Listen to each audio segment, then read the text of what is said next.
Hey there, folks. It has occurred to me that I almost never talk about gaming in this space or even on my blog, even though that's what I spend half my day doing, at least. So I figured today I'll jaw a bit about the video games I'm playing right now. Now we'll start off with Monster Train 2.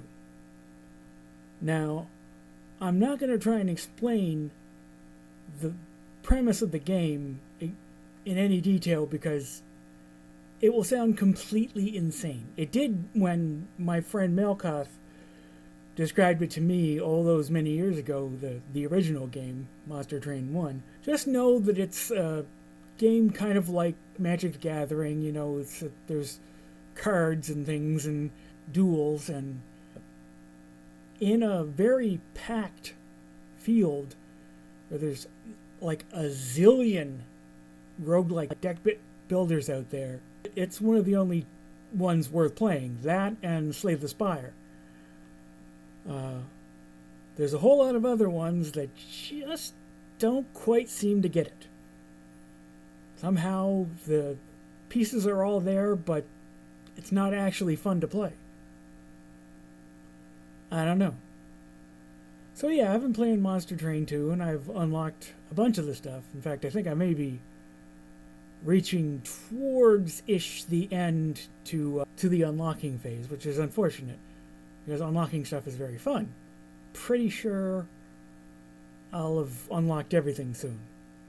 And that's when the game shifts to a different mode, where you're not waiting for the next thing to unlock. You're just playing to try and, beat the game, actually win.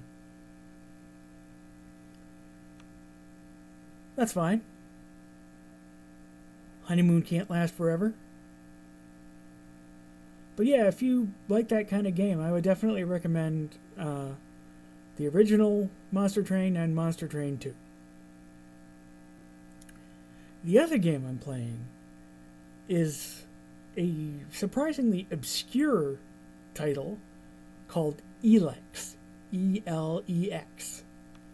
And I say surprisingly obscure because A, it's by THQ Nordic, and they're not exactly unknown. And B, this is not a simple game. This definitely took a lot of people to make.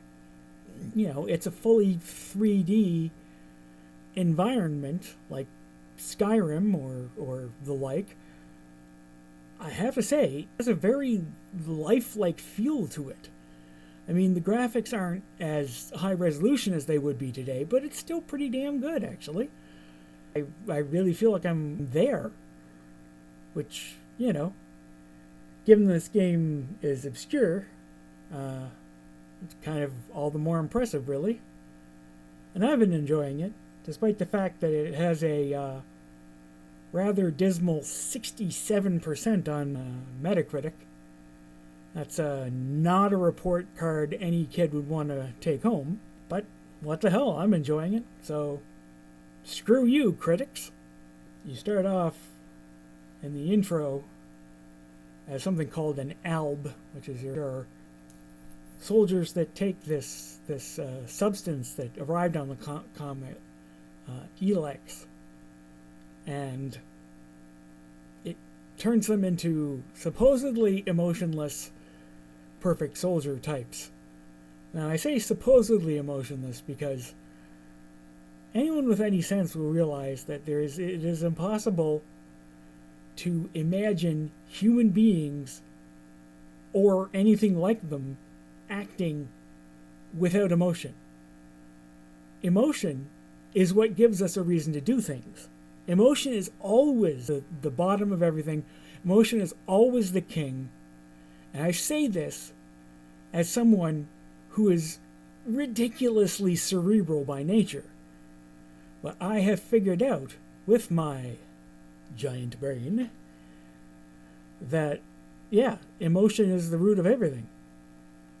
That's why we have emotions in common with every living thing on Earth.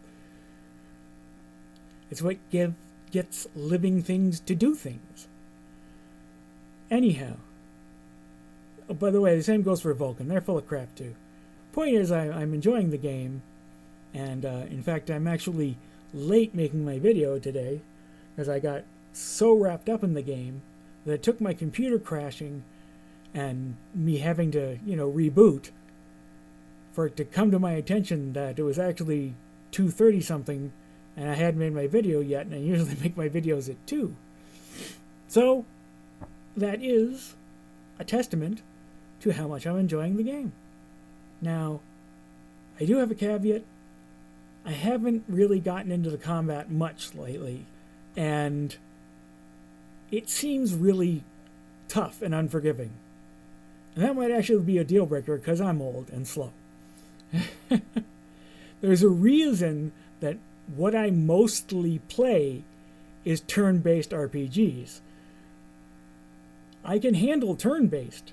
I can't handle real-time anything anymore, really. I can't even play an FPS anymore and hope to survive. That's very sad, isn't it? Guess that's all from me for today, folks. I will talk to you nice people again tomorrow. Bye-bye.